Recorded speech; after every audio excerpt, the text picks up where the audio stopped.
자, 이제 또 시작해 볼까? 앞부분에 했던 내용은 이제 그냥 진짜로 일반적인 트렌드를 얘기한 거였어요. 그리고 요거는 니네 대학교 가서도 일반화까지 써먹는 내용이기 때문에 화투 그다음에 일반화까지 가는 거니까 잘 알아두시면 되고요. 가장 먼저 이제 할 게 이제 신학기에 중간고사 때 나오는 내용이야. 그렇게 알아두시면 되고. 자, 이제는 조금 깊숙이 디테일한 부분을 들어가야 돼. 그 중에 이제 아까 이쪽에 한 9개 항목이 있었지. 그 중에서 이제 우리가 따져야 될 게 뭐 있냐면 원자 반지름의 주기성, 반지름에 대한 주기성이 나와. 여기서도 시험 문제가 되게 잘 나옵니다. 그 다음이 이온화 에너지가 나와. 요것도 시험 문제 되게 잘 나온다고요.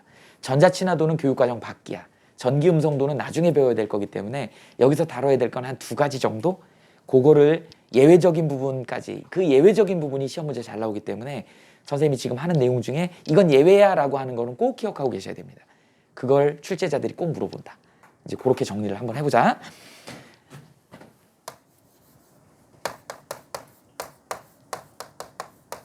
주기적 성질에 대한 얘기를 해보자고요.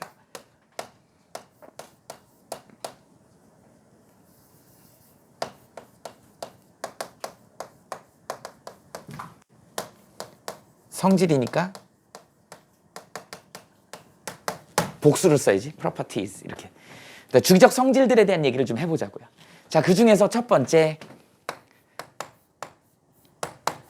반지름의 주기성에 대한 얘기를 좀 해보자고.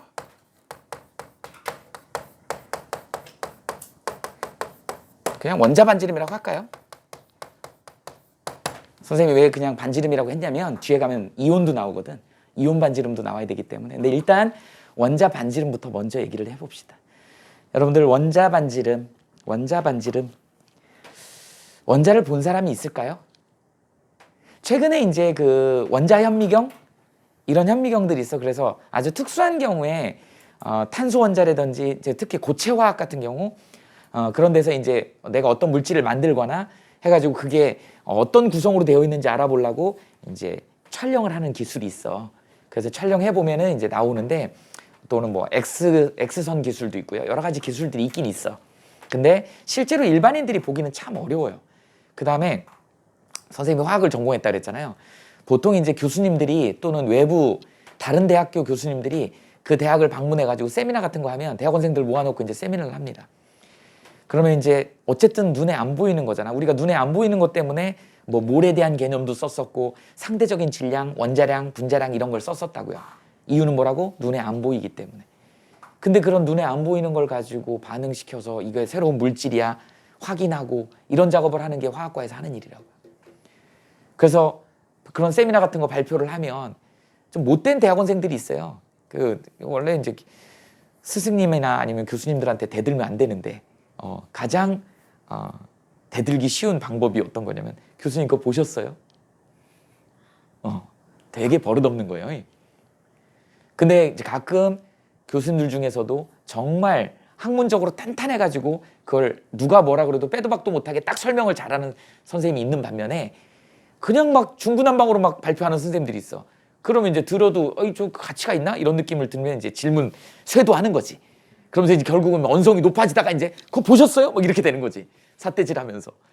근데 이제 남의 대학 교수니까 그게 가능한 거지. 자기 지도 교수한테는 함부로 못하면. 왜? 나중에 논문 사인 안 해주면 졸업을 못하니까. 근데 이제 우호적인 방법으로 이제 접근을 해야 되는데 너무 얼토당토하는 얘기를 하거나 발표를 하면 이제 간혹 그런 장면들이 벌어져요. 보셨어요? 그러면 이제 정말 연구를 많이 한 사람들은 그걸 눈으로 보진 않았지만 다른 간접적인 방법으로 이건 이래서 이런 결과가 나온 거야. 이게 타당하게 설명하면 아 그렇구나. 이게 이제 화학이거든. 근데 누구도 본 사람은 없어요. 이렇게 된다. 그러다 보니까 우리 원자 수준을 봤다라고 하는 사람은 별로 없다고. 이유가 뭐예요? 우리 얼마 전에 봤잖아. 현대적인 모형. 현대적인 모형이 어땠었니? 기억나? 여기가 X축이고 Y축이고 Z축이고 수소 원자를 어떻게 표현했었어? 핵이 있으면 이렇게 기억나니? 이거 사진을 찍어봤더니 이렇게 야 수소 원자는 안에 양성자 하나 있고 바깥에 전자 아담하고 이브 한 명씩밖에 없다 그랬잖아. 근데 이 이브가 빙글빙글 도는데 분명히 한 마리잖아. 근데 사진을 찍어보면 구름으로 찍혀. 나 어디 있는지 맞춰봐. 몰라요. 이게 뭐라 그랬지? 불확정성의 원리라 그랬어. 빛속도로 움직이기 때문에 카메라 셔터는 빛속도보다 느리잖아.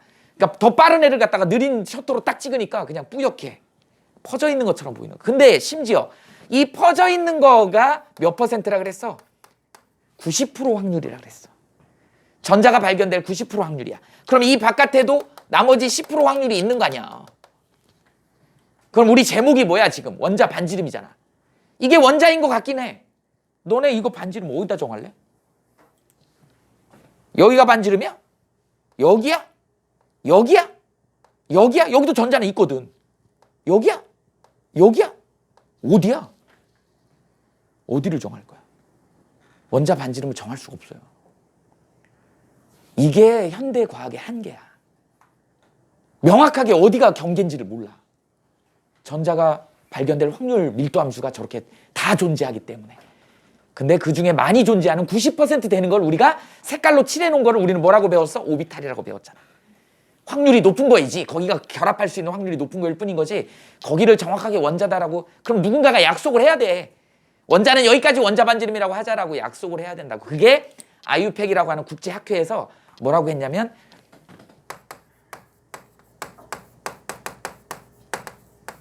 공유결합 반지름을 우리는 원자 반지름이라고 정하자 이렇게 된 거예요. 약속을 한 거야. 그러면 공유결합 반지름이 뭔데? 공유결합 반지름이 뭔데? 잘 봐. 수소가 이렇게 생겼잖니? 그리고 수소를 공유결합으로 그리면 이렇게 그릴 수 있어. X는 얘 거고 점은 얘 거야. 그래서 얘가 헬륨의 전자 구조를 갖죠. 헬륨의 전자 구조를 갖지. 이렇게 되는 거야. 이걸 공유결합이라고 하는 거야. 그러면 이걸 원자 수준으로 그리면 어떻게 되겠니? 동그라미 크기가 같아야 되는데 이렇게 전자가 조금 겹칠 거야. 그럼 니네들이 멀리서 보면 얘가 마치 동그란 땅콩처럼 이렇게 생겼을 것이야. 수소 분자는 이렇게 생겼을 것이야. 여기가 겹쳤어. 공유결합을 하면. 그러면 여기 이제 핵하고 핵 사이에 거리가 있어. 이 거리를 우리는 D라 그러고 이 D를 핵간거리다 이렇게 얘기를 합니다. 공유결합의 핵간거리. 그러면 이 원자 반지름 R을 우리는 어떻게 쓸 수 있다? 2분의 D 이렇게 쓸 수 있는 것이야. 이렇게 약속을 한 거예요. 공유결합을 한 상태에 핵간거리를 반으로 나눈 거를 우리는 공유결합 반지름이라 그래. 이걸 원자 반지름으로 하자. 이렇게 약속을 한 거야. 편하게. 정확하지 않지. 정확하지 않죠. 그러니까 이런 얘기하면 이제 꼭 정확하게 따지려고 하는 사람들이 꼭 있지. 유명한 사람이 있습니다. 누구야? 이거 읽을 수 있어? 영어는 아닌 것 같아. 뭐라고 읽어요? 반데르발스야. 그래서 반데르발스 반지름이라 그래. 과학자거든요. 반데르발스는 좀 이렇게 되게 좀 깔끔한 사람인 것 같아. 그죠? 되게 성격이 꼼꼼한 사람이야. 자기는 이거 인정 못하겠대. 그러면서 뭐라고 얘기를 했냐면 반데르발스 반지름을 제한을 하죠. 뭐라고 제한하냐면 수소기체를 갖다가 얼마로? 절대용도 부분까지 가지고 가는 거지. 니네 연력학 제3법칙에 절대용도에 도달할 수 없기 때문에 절대용도 부근까지는 갈 수 있어. 절대용도가 얼마인데? 0K잖아. 이거 얼마예요? 273 마이너스 273도시죠. 영하 마이너스 273도. 이거를 우리는 우리 연력학적으로 절대용도의 의미가 뭐라 그랬어? 모든 기체 분자들이 올스탑이야. 엔트로피가 제로가 절대용도야. 그러니까 올스탑. 굉장히 정렬된 형태가 되는 거야. 그래서 이렇게 되면 엔트로피가 제로가 된다. 제로에 가까워지는 거지. 그러면 어떤 식이 되는 거냐면 선생님이 이제 니네들 이해하기 편하게 수소기체를 한번 그려볼게요. 수소기체를 그려볼게요. 자, 수소기체가 그려지고 있습니다. 자, 선생님이 수소기체 분자 세 분자를 그렸어. 어떻게 한 분자야? 요게 한 분자죠? 요게 한 분자지? 여기 한 분자죠? 분자 하나는 겹쳤잖아. 근데 분자들끼리 영도, 절대 영도까지 갖고 가면 자기네들끼리 따다다다닥 붙어가지고 정렬이 쫙 되는 거잖아. 그죠? 크리스피 도넛 가게를 가봤더니 그건 방금 튀긴 도넛을 다 꺼내갖고 타타타닥 나열하는데 거기에 틀 안에 딱 동그란 게 이렇게 들어가 있어요. 그런 느낌이라고 생각하면 돼. 그죠? 그러다 보니까 어떻게 돼? 나는 어디를 측정하고 싶은 거야? 핵에서 요 거리를 측정하고 싶은 거야. 조금 더 반지름에 가깝지. 이렇게. 이게 반데르발스 반지름이야. 대단하죠? 어떻게 이런 생각을 했을까? 라고 하는 거야. 근데 뭐라 그래요? 야, 귀찮아. 그냥 우리 이거 약속한 대로 해. 그래서 이걸로 쓰게 된 거야. 그래서 조금 더 정확한 거는 반데르발스 반지름이 정확하긴 한데 우리 그냥 일반인들은 저 공유결합 반지름 해. 원자 반지름. 그래서 우리한테 주어지는 원자 반지름은 다 공유결합 반지름이라고 생각하시면 돼요. 이원자 분자일 때의 공유결합 반지름을 우리는 반지름으로 얘기를 한다. 그러면 이제 우리가 따져야 되는 게 이제 뭐예요? 반지름의 주기성에 대한 얘기. 이미 앞부분에서 했기 때문에 간단하게만 여기다 설명해 볼게. 주기율표를 보통 이런 식으로 이제 모식도로 그리거든. 조그맣게. 주기율표가 이런 식으로 생겼으니까. 주기율표를 이렇게 그려놓고 이제 여기에 이제 주기성을 어떻게 내면 이쪽으로 내려갈수록 원자 반지름이 커지다. 이제 하나 더 다뤄야 되는 게 이쪽으로 갈수록 이거에 대한 얘기가 나옵니다. 자, 이 두 가지가 원자 반지름의 주기성. 이거는 이미 했잖아.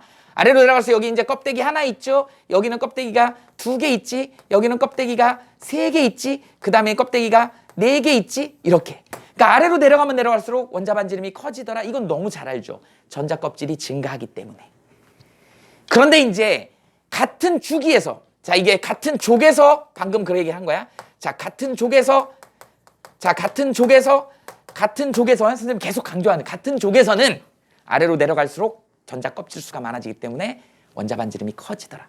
이번에는 같은 주기에서야. 같은 주기에서는 여기다 그냥 바로 그려볼게.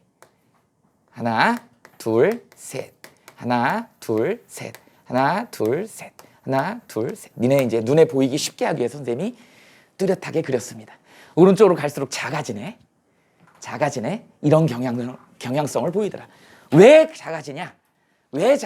이쪽으로 갈수록 어떻게 되니? 원자 번호가 증가하죠. 자, 원자 번호가 증가한다는 얘기는 이 안에 들어있는 양성자의 핵 전하량이 커지는 거잖아. 그러니까 껍질이 지금 3개짜리가 3주기니까 껍질이 3개짜리가 있는데 껍데기는 똑같은데 이쪽으로 갈수록 안에 있는 핵이 플러스가 커지잖아. 3번, 4번, 5번, 6번, 7번 이렇게 커지니까 많이 끌어당기겠지. 작아지는 거야. 그래서 attraction이라 그래. 끌어당기는 거. 인력 이렇게 얘기를 하죠. 그래서 핵 전하량이 커지기 때문에 반지름이 작아진다 이렇게 설명하면 돼요. 그러면 점수로는 한 90점 줄 거야. 우리는 목표가 뭐예요? 100점을 맞아야지. 그래서 좀 더 정확하게 표현을 해야 돼. 핵 전하량이 커지기 때문에를 이제 뭐라고 좀 더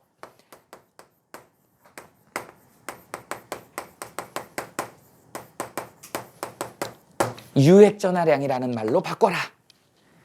유핵 전하. 이제 처음 배우는 말이야. 유핵 전하라는 말로 바꿔라. 유핵 전하는 우리가 문자로는 어떻게 표현하냐면 Z에다가 뿔따구 꽃 표시를 이렇게 합니다. 영어로는 네거라 그래. 네거. 우리 칼 단도를 네거라고 하거든. 이렇게 표시하는 거. 십자가 표시.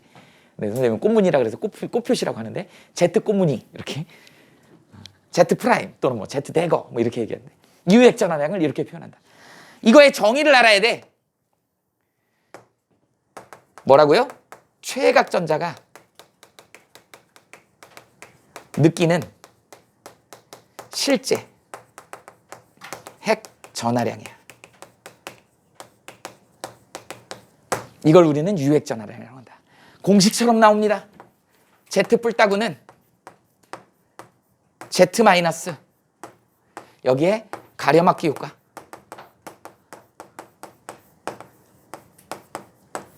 마치 공식처럼 여러분들이 알아두시면 됩니다. 이렇게.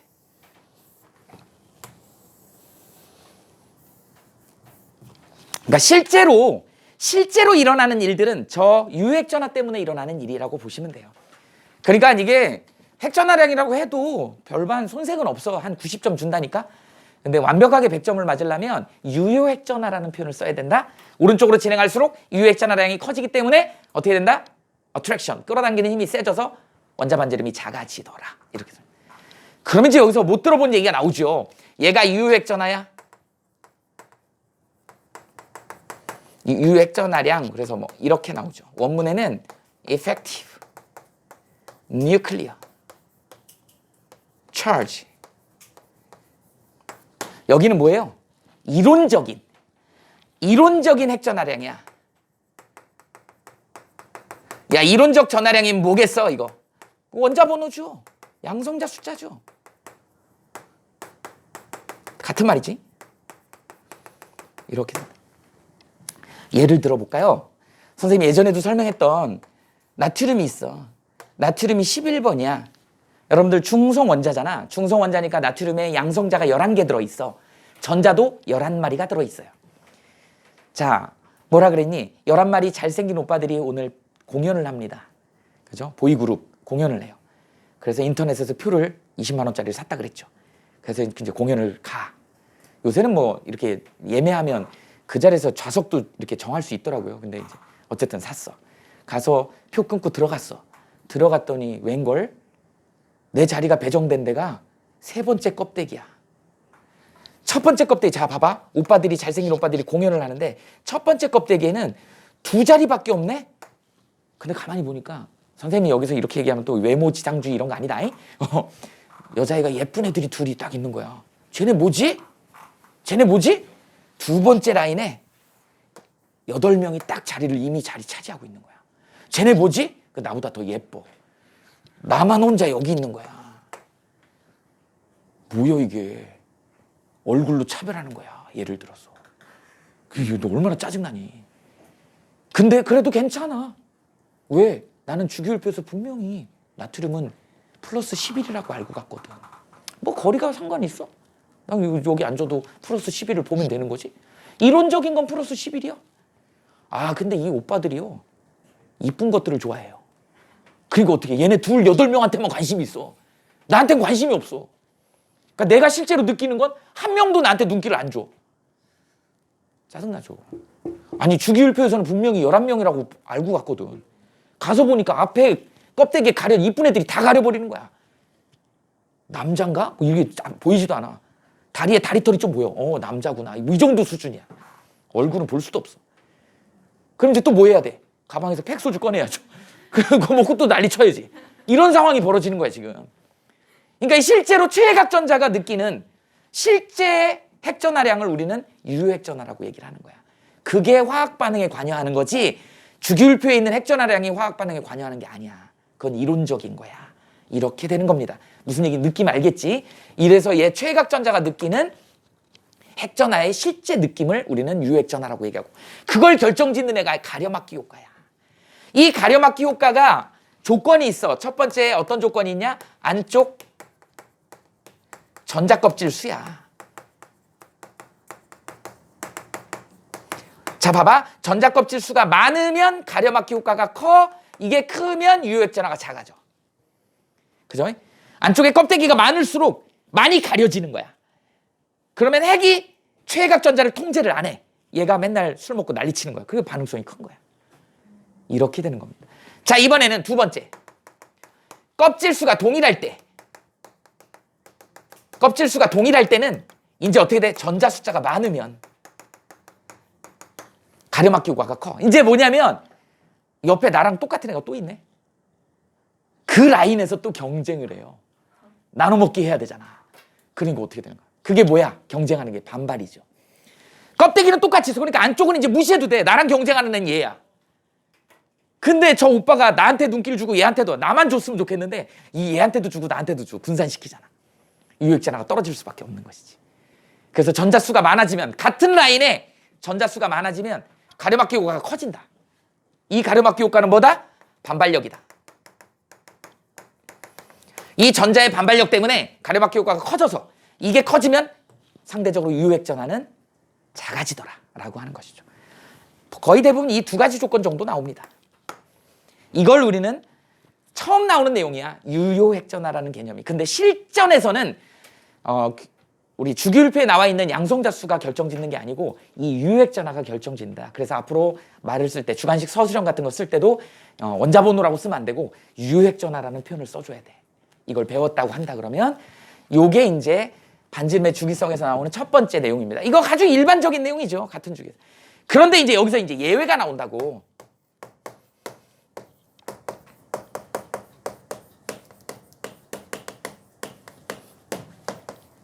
제목을 이렇게 한번 써놔봐. 2, 3주기 원소의 반지름이라고 하는 주기성에 대한 얘기. 이게 예외거든.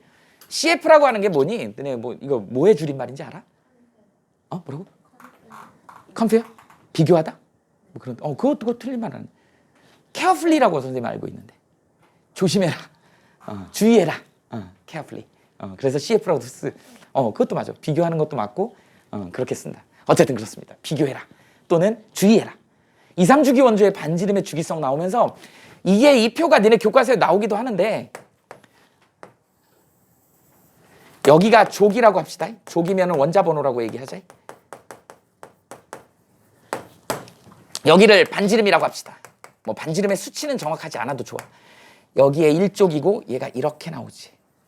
그 다음에 여기가 이렇게 있고 이렇게 나오고 이렇게 나오죠. 그 다음에 얘가 이렇게 되지. 얘가 뭘로 할까요? 하나 더 그릴까?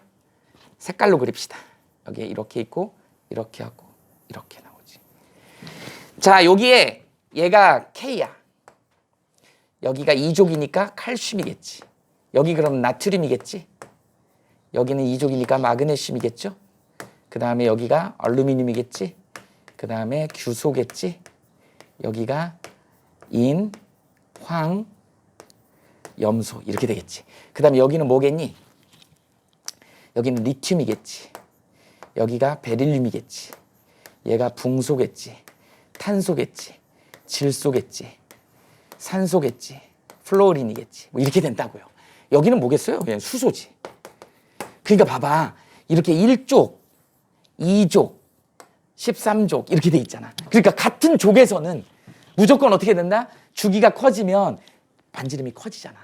이건 우리가 이미 알고 있는 내용이야. 그런데 선생님이 예외라고 하는 부분이 어떤 부분인 거냐면 나트륨을 예를 들어볼까?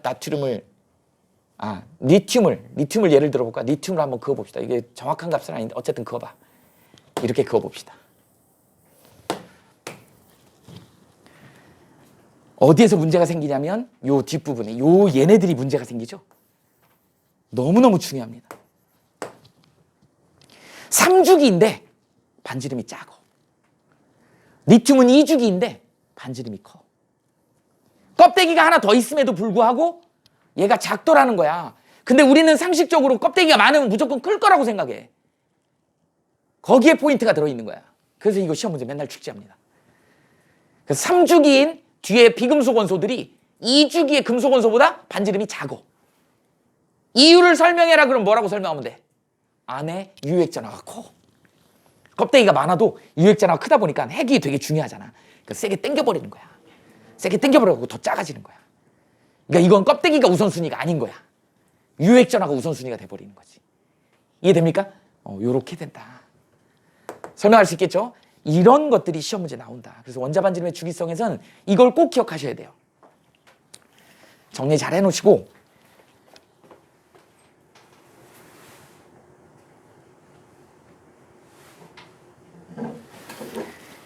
자, 그러면 이제 원자반지름의 주기성 했으니까 두 번째 이온 반지름의 주기성 한번 해봅시다. 우리가 이제 이온 그러면 양이온하고 음이온이 있겠지. 주로 양이온은 금속 이온들이 많고요. 그 다음에 음이온은 비금속 이온이 많죠. 그러니까 우리가 금속이라 하면 1족, 2족, 13족. 그죠? 알카리 금속, 알카리 토금속, 그 다음에 알루미늄족. 그 다음에 비금속이라고 하면은 주로 이제 산소족, 16족하고 아까 했던 할로젠 있죠? 17족. 얘네들이 비금속이지. 그래서 얘네들은 주로 양이온이 되는 애들이야. 전자를 잃어요. 얘는 음이온이 되는 거지. 전자를 얻어요. 이렇게 된다. 얘네들이 이제 반지름에 어떤 영향을 줄 거냐. 우리 앞부분에서 이런 얘기 해줬잖아. 이 이온 반지름 얘기할 때는 누구하고 연결이 되냐면 뒷부분에 화학결합에서 이온 결합이 연결이 돼요. NaCl 우리의 이온 결합 물질이지. 이게 이온 결합인지 아닌지는 금속, 비금속의 결합이지. 나트륨 금속인 거 다 알잖아. 그리고 얘가 플러스 1가고 얘가 마이너스 1가라는 거 정도 알죠. 그러면 이게 어떻게 형성이 됐는지, 아까 앞부분에서 알카리 금속은 할로젠을 만나면 불꽃 튀기게 반응해서 이온 결합 물질을 만든다 그랬죠. 근데 그 불꽃 튀기게 반응하는 과정에 어떤 일이 벌어지는 거냐면, 자, 방금 얘기했죠. NA는 11번인데 안에 잘생긴 오빠들 11명이 있는데 그 바깥에 미스코리아급 여자애들이, 레이싱걸 여자애들이 바깥에 누구예요? 자존감이 떨어지니까 자기라고 하면 안 돼. 신봉선? 뭐 이렇게 얘기합시다. 니는 신봉선이 누군지 아니? 그 아줌마한테 좀 미안한데 어쨌든 그래. 그 아줌마가 맨날 그 유행어 있잖아요. 짜증 지대로다 뭐 그런 유행어 있잖아요. 맨날 가방에다가 팩소주를 넣어갖고 다니면서 짜증낼 때 먹죠. 이렇게 됐다. 그러다 보니까 얘가 11명을 기대하고 갔는데 가서 보니까 한 명도 안 보이더라는 거야. 그러니까 난리 칠 수밖에 없죠. 근데 한 명밖에 안 되니까 얘가 홀대하는 거야. 홀대하는 상황이야. 옆 동네에 CL이 있습니다. 17번. 얘도 똑같아. 안에 17명의 잘생긴 오빠가 있어. 2명 미스코리아, 그 다음에 8명 레이싱걸, 신봉선이 7명 있다 그랬죠. 근데 얘네 7명은 놔두면 안 될 것 같아. 테러 당할 것 같아. 무서운 애들이잖아요. 그러니까 뭐라 그래. 이제 대표들이 나와갖고 협의를 합니다. 하나를 채우자. 안정하게. 그래서 우리 보디가드 해달라고 하는 거야. 8명이서. 안정감 있게. 그럼 이제 전자를 구해야 될 거 아니야. 구인 광고를 내는 거죠. 전봇대에다 붙였어.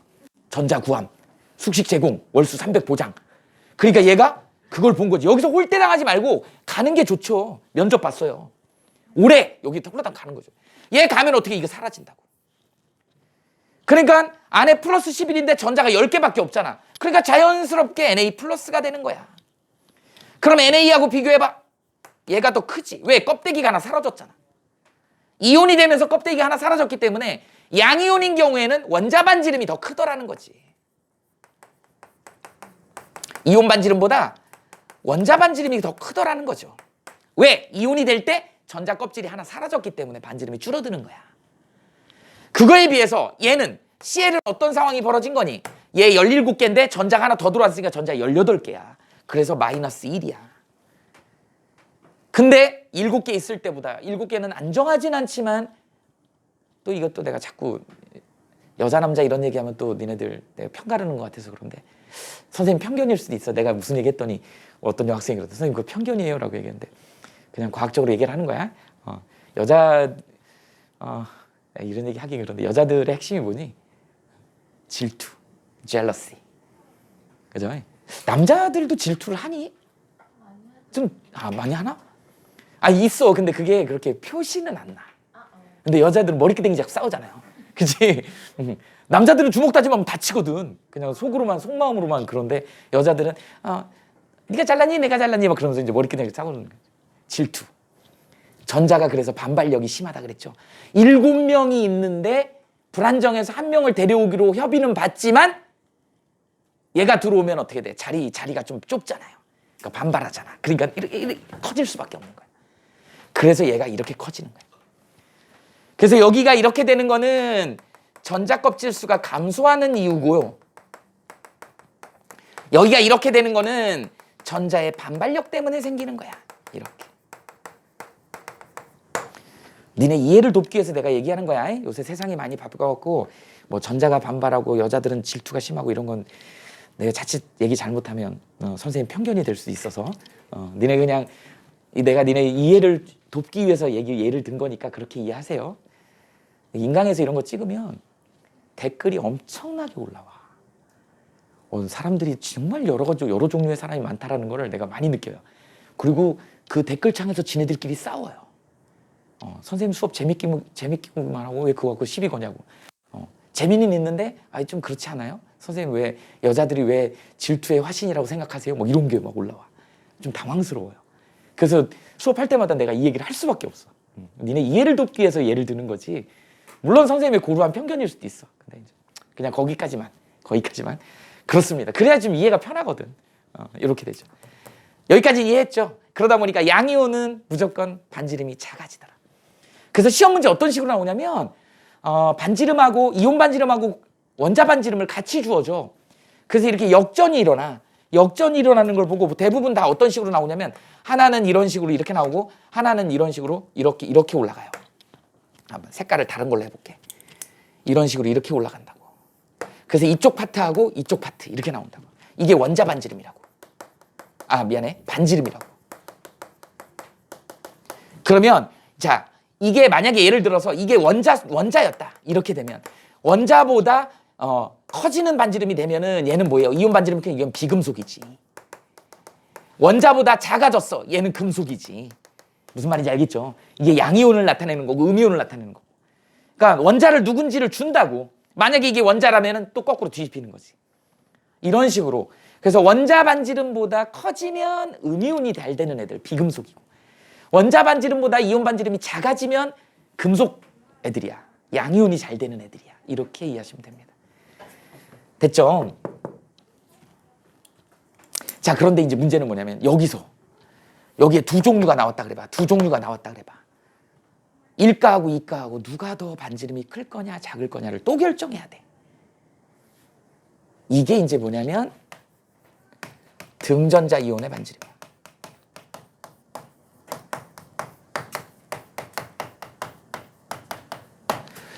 등전자 이온의 반지름. 대부분 다 또 이게 뭐예요? 2, 3주기 원소에 해당되는 게 나옵니다. 니네 수능 문제는 다 2, 3주기 다룬다고 생각하시면 돼요. 2, 3주기 원소. 자, 그러다 보니까 선생님이 예시로 나올 수 있는 거 한번 적어볼게. 질소부터 출발합니다. 7번. 그 다음에 산소 8번. 그 다음에 F 9번. 그 다음에 비활성 기체는 빼버리고 나트륨 11번. 그 다음에 마그네슘 12번. 그 다음에 알루미늄 13번. 이렇게 되죠. 얘네들이 이온이 될 때 어떻게 될 거냐면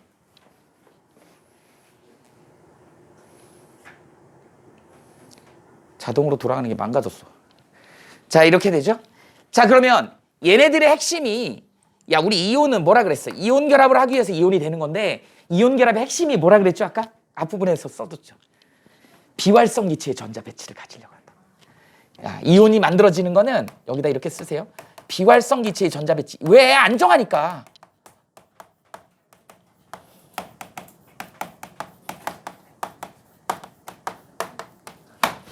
야, 2주기에 비금속하고 3주기에 금속이 센터에 누가 있어? 여기 안 썼지만 누가 있어? 네온. 얘는 일로 가려고 그러고 얘는 일로 가려고 그래. 얘는 전자를 얻어서 일로 가려고 그러고 얘는 전자를 잃어서 일로 가려고 그래. 이렇게 되는 겁니다. 그러니까 얘네들이 전체가 네온의 전자 배치하고 같아지려고 하는 거야. 전자 몇 개? 10개. 그러면 얘네들이 몇 가를 갖겠어? 3 마이너스, 2 마이너스, 마이너스, 플러스 1, 2 플러스, 3 플러스. 이렇게 돼. 자, 여기 이제 전자수 뭐 셀 것도 카운트 할 것도 없어요. 7개에서 3개 얻었어 10개. 8개에서 2개 얻었어 10개. 9개에서 하나 얻었어 10개. 11개에서 하나 잃었어 10개. 12개에서 2개 잃었어 10개. 13개에 3개 잃었어 10개. 다 10개잖아. 10개면 전자 껍데기 몇 개? 2개. 전자 껍질 수 2개야. 그런데 다른 게 뭐가 달라? 7, 8, 9, 11, 12, 13. 유액전하가 달라. 핵전하량이 달라. 얘가 제일 많이 끌어당기겠지. 제일 짜고. 크기가 어떻게 되겠어? 전자가 같은 10개로 네온하고 똑같은 전자 배치를 갖는 양이온하고 음이온의 주기적 성질에서 반지름인 크기는 이렇게 된다. 이거의 이유는 뭐예요? 전자는 똑같은데 안에 핵이 작으니까 크다. 전자는 같은데 안에 핵이 크니까 많이 끌어당겨서 작다. 이게 제일 작아. 이렇게. 그러니까 여기에 만약에 이게 원자니까 이 원자보다 커졌으니까 여기에 이제 큰 애가 누구겠어요? 2가인데 1가하고 2가하고 비교해 보면 누가 더 커야 돼? 2가가 더 큰 거니까 여기가 뭐 OE 마이너스가 이렇게 있고 여기가 F 마이너스가 이렇게 원자는 여기가 O고 여기가 F 뭐 이런 식으로 되겠지. 그다음에 얘는 어떻게 될까요? 누가 커야 돼? 1가가 더 큰 거야. 맞지? 1가가 더 큰 거니까 큰 거 금속 큰 거가 여기가 NA겠네. 이게 이온이니까 Na 플러스 더 커야 되잖아. 그래서 여기 NA고 여기가 Mg고 여기가 Mg E 플러스고 뭐 이런 식으로 배열이 되는 거야. 이걸 잡아내서 1가냐 2가냐 누가 클 거냐 이런 거 비교할 때 안에 들어있는 유핵전하를 고려해야 된다. 근데 우리가 유핵전하라는 표현을 썼지만 그냥 양성자 숫자라고 봐도 돼요. 전혀 문제 없습니다. 표현할 때만 유핵전하다 이렇게 표현해도 되는 거고, 유핵전하의 정확한 뜻은 최각전자가 느끼는 핵전하의 전하량이기 때문에 이게 바로 등전자 이온의 반지름이다 이렇게 이해하시면 됩니다. 그런데 문제는 뭐냐면 시험 문제 이렇게 나오면 얼마나 좋으냐. 니네들한테 이렇게 안 준다는 거예요. 안 준다. 그래, 이거를 A, B, C, D로 준다고. 하나, 둘, 셋, 넷, 다 6개지. 이렇게 순서대로도 안 줘. 그래 놓고 뭐라고 나오냐면 A는